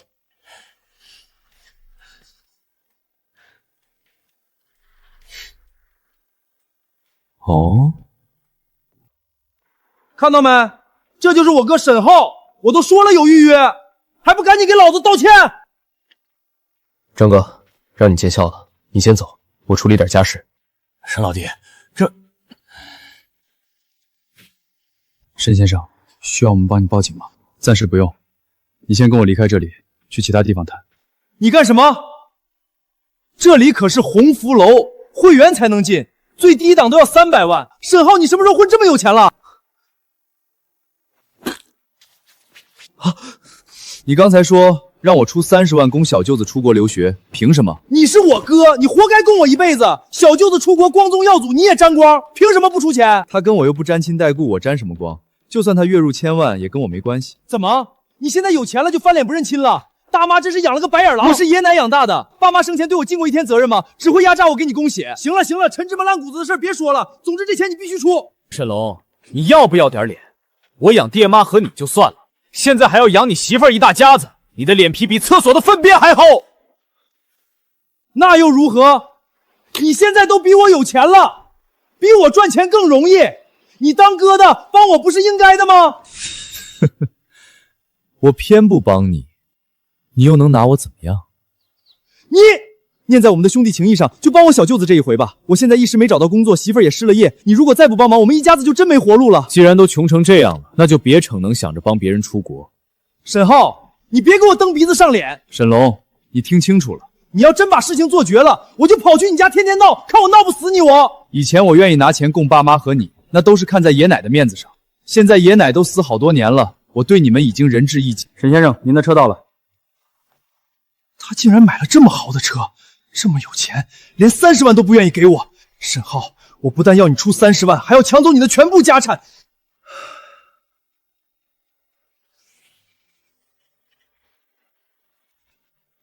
小柔，当初你为了救你父亲，从我这里求了一碗泡面，换你跟了我，你恨你的出身吗？能跟着公子，是我这辈子修来的最大福气。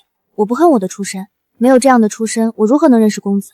这可能就叫祸福相依吧。祸福相依，难道正是因为家庭对我的不公，所以上天垂怜，才会让我拥有往返于大千和现代的奇遇？我懂了，小柔，谢谢你。公子啊，无论你以前经历过什么，但余生的路，我都会永远陪在你身边。好，沈先生，您放心，既然您是张哥介绍过来的，我绝对给您最低优惠价，还会给您用最好的定制材料。多谢。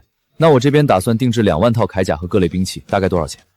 这样，我不收您其他费用，给您个成本价200万如何？成交。那大概什么时候能交货？我们工厂加工会很快，1周后你让司机开着货车过来取就行。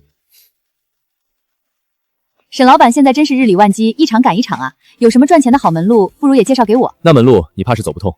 那算了，咱们还是来聊聊你前几天要的价值300多万的那新一批药品采购吧。有了这些物资，等我白鹿乡正式成立，就算天下大乱，我也不怕了。这次从仙界采购的这批物资，包括药品、武器、铠甲、米面粮油、罐头咸菜、布料，还缺什么吗？还有一样，什么？我打算再收购大量肉畜，带去大钱国养殖。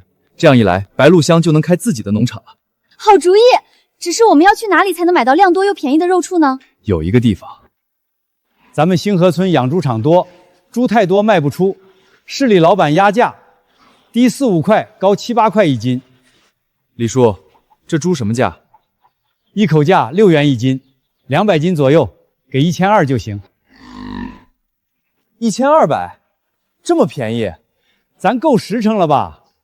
这家养猪场一共多少头猪？总共5头，去年养太多被压价，今年就少养了些。支付宝到账6000元。这5头猪我全要了。好嘞，爽快。李叔，还有谁家要卖猪吗？你要多少？有多少我买多少。大家伙听我说，这位是城里来的沈老板，开肉食品厂要大量家畜，谁要卖都找他。大家稍安勿躁，我再声明一点：猪、牛、羊、鸡、鸭、鹅，但凡是你们有的，都可以来找我沈浩做生意。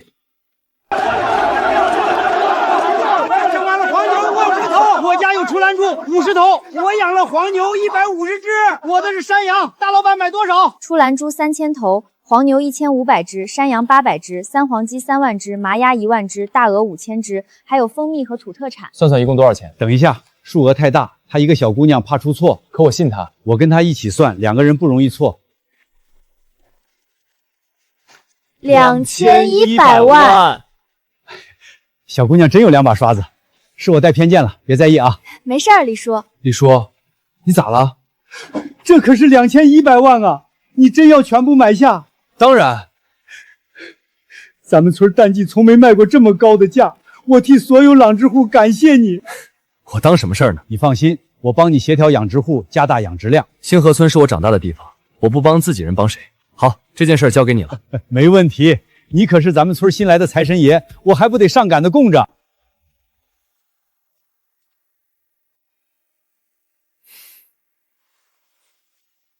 公子，怎么了？公子，你们终于回来了！你不在这几日，正阳县又出事了。这段时间，3大家族隔3差5派人来白鹿乡捣乱，妨碍咱们动工建设。白鹿乡按公子的意思以工代助，包3餐还多给10贯钱，吸引了许多人做工。但3大家族却指责咱们扰乱工价，明明是他们自己昧良心压低工钱，招不到人反怪我们，真是无耻！白鹿乡的工程还有多久能完工？民房10日内完工，白鹿山庄要1个月。好在白鹿山金丝楠木多，省了运输时间。用金丝楠木盖山庄？盖山庄的木材别用金丝楠木。可是公子，换紫檀木盖山庄的话，成本会很高。谁跟你说用紫檀木盖山庄了？就用普通木料，金丝楠木留着我有用。这木头后山3万多亩都泛滥了，不如改种紫檀啊！放屁！照我说的做，别问原因。把冯磊他们叫来，发兵器去守白鹿乡，谁敢捣乱，打死算我的。是。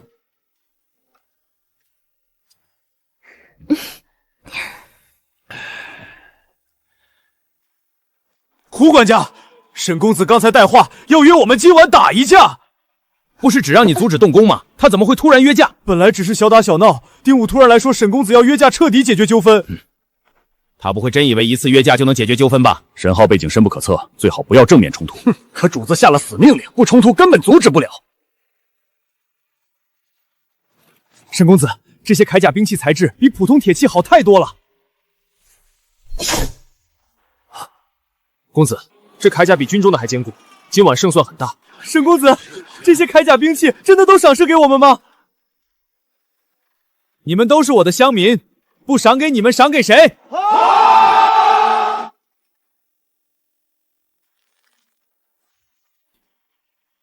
多谢沈公子赏赐兵甲，今晚械斗，我们绝不会输。为沈公子和白鹿乡争光！大家是野路子出身，不如让我训练他们几个时辰。好，那就交给你了。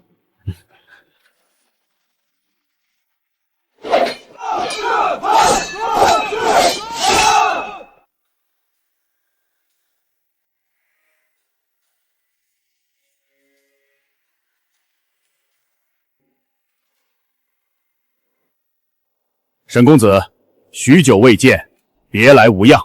你们如约而至，想必已经有所准备了。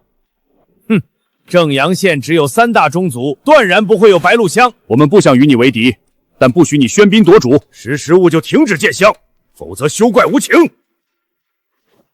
不好意思，我就是要一意孤行。亏本的买卖，想必你们也不会做吧？凡我宗族男儿，绝不许外人践香。不许践香！拿什么和我争？就靠你们2个吗？谁告诉你我没有事？哼，沈公子该不会想说你的事是那1万多灾民吧？连温饱都解决不了的贱民，不过是蝼蚁罢了。好个狗仗人势的家奴，纠结下人，恐吓本官至交，今日定不饶你们！王捕头，带人保护沈公子。慢着，你们看那是什么？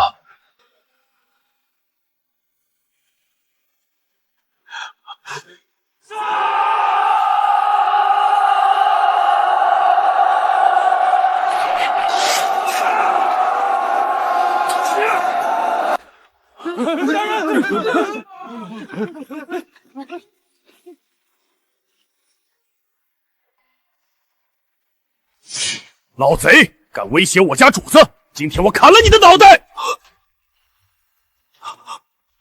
你是山神庙的灾民，你们怎么会有铠甲和长枪？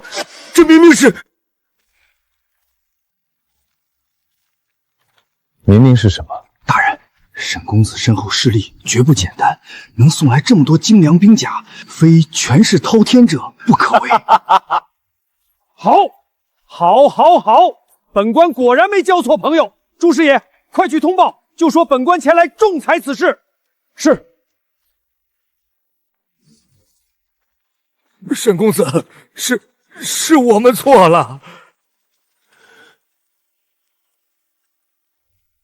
还没开打就吓成这样，求您大人有大量，饶过我和胡家。这就是3大家族的胆量。我不敢了，见什么香我们都不敢拦，我这就回去。先前骂我们是贱民，如今你们不也匍匐在我们面前？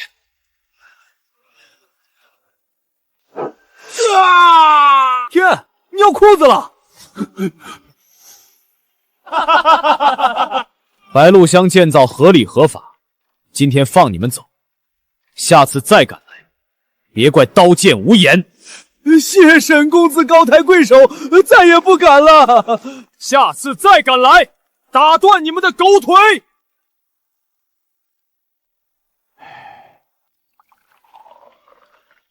白鹿乡建设进度真快，房屋都成型了。若不是有大人的批文，也不会这么顺利。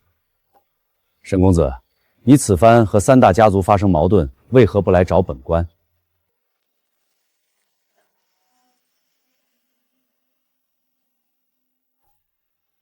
这点小事何须劳烦大人，我自己就能解决。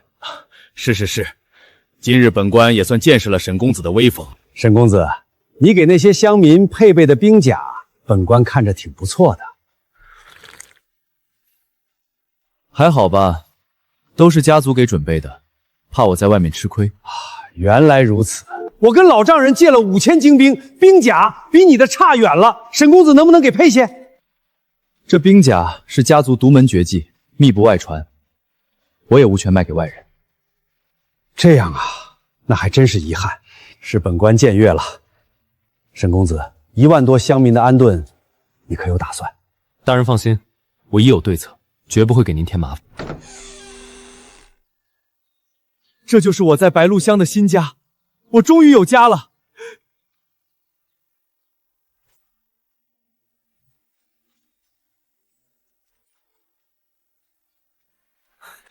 你也收到沈公子送的米面粮油了。沈公子真是我们的圣人明主，我只认沈公子是主公，誓死效忠他。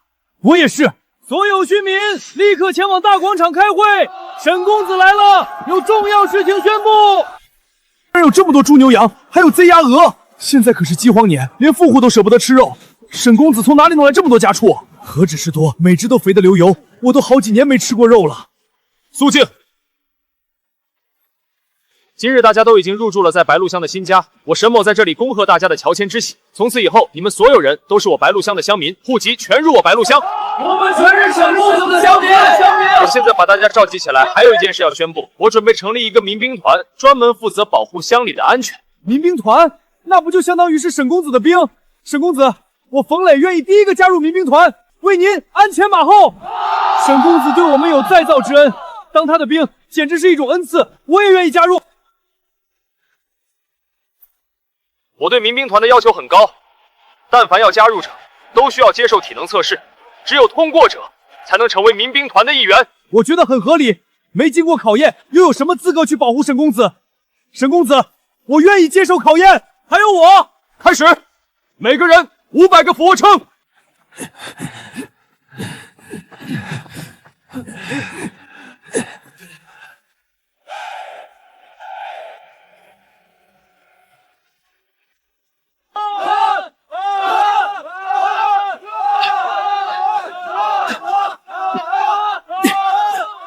照例把每个人的成绩记录下来。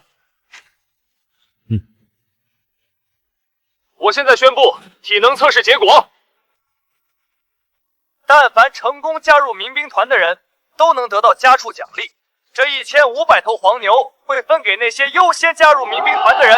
体能第1名，冯磊。磊子哥，你太厉害了！冯磊不但是体能测试表现最优异者，而且他还是第一个报名加入民兵团的人。特此给予他民兵团团长的职位。原来这些家畜竟然是要赏给我们的，这些家畜能卖好多钱，沈公子竟然要分给我们。沈公子不光给我们分房子发米粮，现在还要给我们分家畜，天底下真的有这么好的事吗？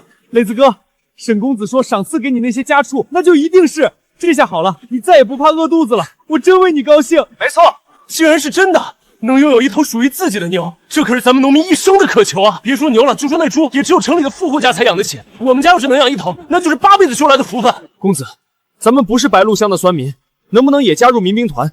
我也想要一头牛，月例银子甚至比3大家族的家生嗣都多，这样还不满足？更何况你们可是负责公子安全的亲卫，民兵团肩负保护乡里的重任，你们如何能兼顾两头？你说的对，我们这些亲卫和民兵团该各司其职，一起保护好我们的公子和白鹿乡。我们知错了，再也不眼红他们了。你越来越有当领导的风范了，不错，是公子教的好。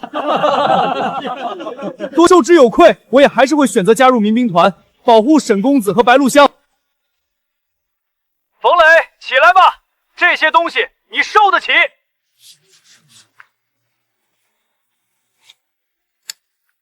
上次在拼夕夕批发的玩具勋章，终于派上用场了。这枚民兵团的勋章是身为民兵团成员才能拥有的荣耀。组长放心，我一定会好好珍惜这份荣耀。冯磊，你以后就是冯团长了，忠诚于我。是，组长。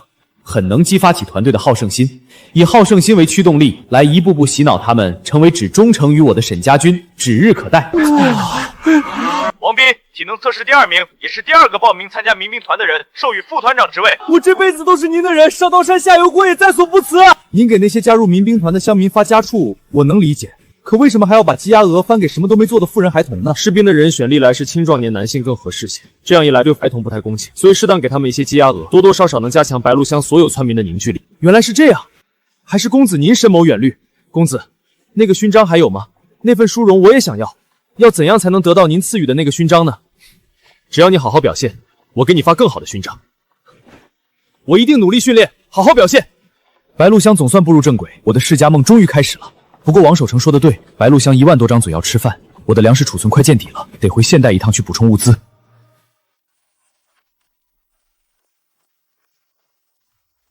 公子，白鹿乡今天遇到麻烦了，有几个湖心村的人想要硬闯抢粮。湖心村是胡家用来安置灾民的湖心村。对，公子就不担心吗？有什么好担心的？我早就料到会有人来捣乱。胡家接收的全是些老弱病残的灾民。这些不会被善待施施造，也不知道民兵团能不能处理好这件事。就算是给冯磊的考验吧。他身为团长，如果这点小事都摆不平，那他这个团长的位置就该换人了。痛！小宝，你胆肥了，敢偷听主子说话，我实在是不服气。像咱们这些亲卫是最早跟公子的，民兵团那些什么都没干就能得到公子的器重，我就是看不惯他们，所以你就偷听墙角，以为公子会因为白鹿乡这几天的事儿惩罚冯磊他们。你听到公子刚才说的吗？要是冯磊没处理好这次的事情，就要撤了他团长的职。我听说湖心村那几个来抢粮的人都是冯磊引来，冯磊的二叔前些日子问冯磊借，冯磊一时心软就给了，结果那老头一回湖心，逢人都说白鹿乡粮食多，这才招来了现在这祸事。如果这是真的，那这次冯磊死定了。小柔，先前我们带过来的那批能治瘟疫的药，你全卖到其他郡县了？燕州现在瘟疫肆虐，而这段时间白鹿乡建设的开支庞大，已经超出预算，所以我就自作主张把治瘟疫的药卖掉。公子，你会不会怪我自主张？更何况你是把卖药的钱用来处理咱们财务超出预算的问题，你做得很好。丁武，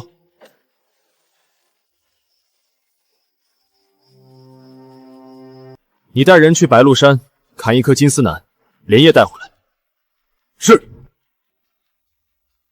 王导师，小柔就交给你了，前几天落下的课，麻烦帮他补上。好的，沈先生。公子，你要出门吗？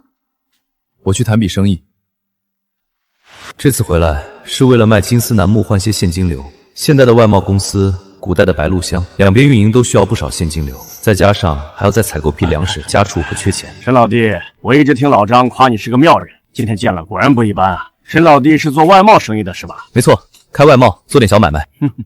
最近外贸可不好做，没记错的话，三江市很有名的那个荣光外贸都破产了吧？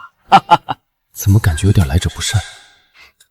小弟不才，荣光公司就是被我收购的。原来是你啊！我听老张讲，你起家比较传奇，是靠卖祖上几箱子黄金翻身的，这可真是走了狗屎运。老聂，咱们在年轻人面前说话，好歹还是得讲究个文雅。我在问沈老弟、老张，你别打岔。没事，你说的没错，我就是这么起家的。挺好，你年轻虽然小，但瞧着倒不像其他那些暴发户兜不住事儿，还知道自己几斤几两，不错。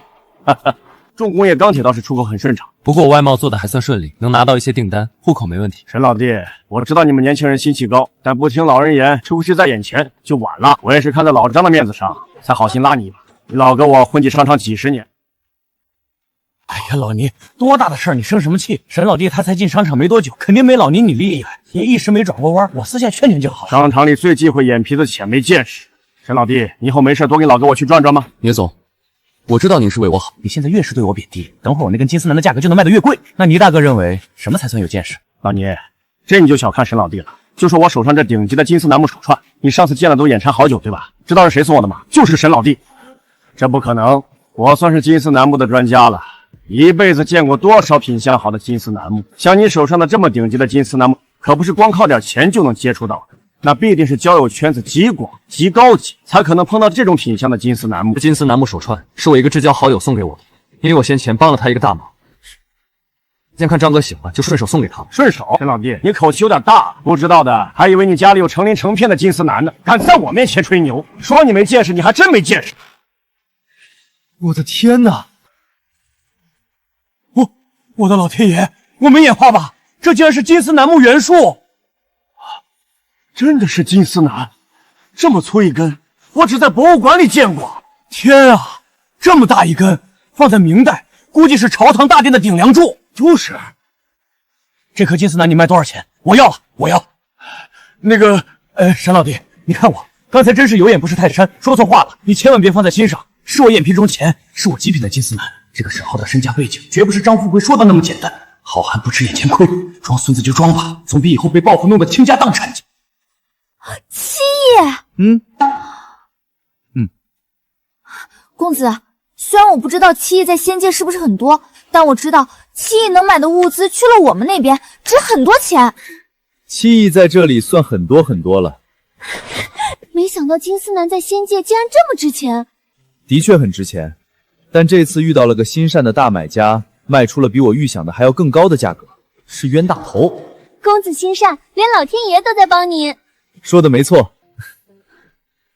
公子，今天我擅自做主，做了件事。什么？你今天不在家，有一个自称是你弟弟的人找上门，说你欠了他几千万。你有没有事？竟然找上门了？我没事，但我见此人粗鄙无礼，态度恶劣嚣张，一看就不是好人，就想办法把他彻底打发了。彻底打发？我找了公子您的好友李月先生帮忙，让他叫来几个壮汉，假装成地痞流氓上门要债，谎称公子你欠了一大笔债。他既然拿你弟弟的身份试图讹你的钱，我就拿这个身份反讹他的钱。他果然被吓到了，我趁机就让他签下断亲书，这样他以后就再也不敢找你的麻烦了。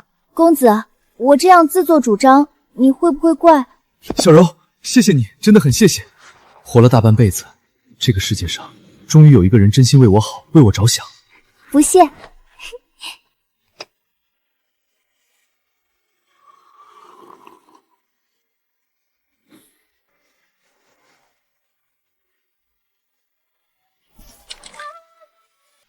这个冯磊真是太令我失望了。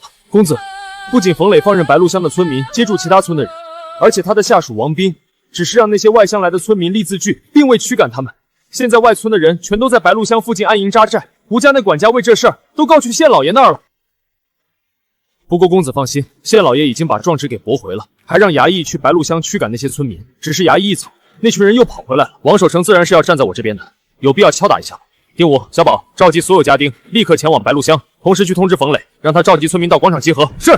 我家翠玉身体本就不好，人质鸡还是组长给的，结果就被冯磊的二叔和冯太给偷走吃了。白鹿乡现在乱了，要抓人的。要我说，都怪冯磊可是民兵团团长。小声点，官大着呢，可别得罪了他。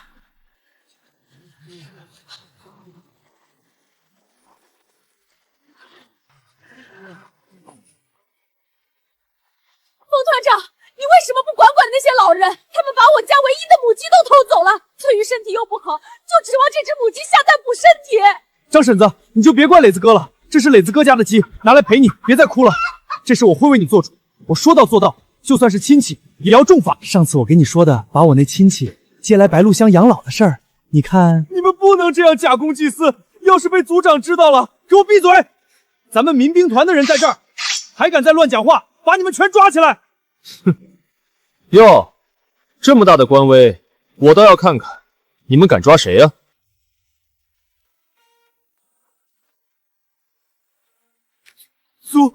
组长，带上来，把人带上来。完了，组长一定知道这里发生的事了，他一定对我失望了。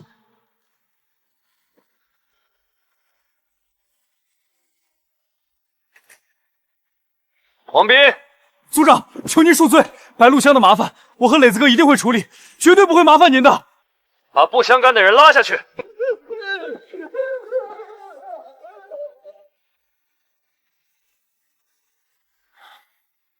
今天我过来是要宣布一件重要的事，至于人选，我也已经定下，你们都上前来。磊子哥，这禁卫团明显有民兵团更首长其中，组长这是什么意思？一定是我们犯了错，组长才决定成立禁卫团的，都怪我优柔寡断，一开始没有大义灭亲，才让组长失望。禁卫团的禁卫们听令，从今天开始，你们就是离我最近的亲兵。是。丁武尽忠职守，办事果断，鞠躬尽瘁，是我的左膀右臂，特封为禁卫团团长，奖励宝马1匹，黄刺甲1件，黄牛2头，肥猪2头，山羊1头，鸡鸭鹅各5只。把人带上来。是二叔和冯太公。你们快放开我！我侄儿是民兵团队长，敢绑我，让他把你们全抓起来！这白鹿乡是我一手建立，你们吃我的粮，用我的地，给点权力就想当土霸王欺压乡民。我任命你当团长，是让你为乡民服务，不是让你放任下属骑在乡民头上。是我办事不力，对不起组长，对不起乡民，组长我们错了，求您饶了我们。撤掉冯磊、王斌职务，由丁武、小宝代职，以权谋私者全部撤职，没收所有奖励。组长英明！组长英明！组长英冠！组长英明！组长英明！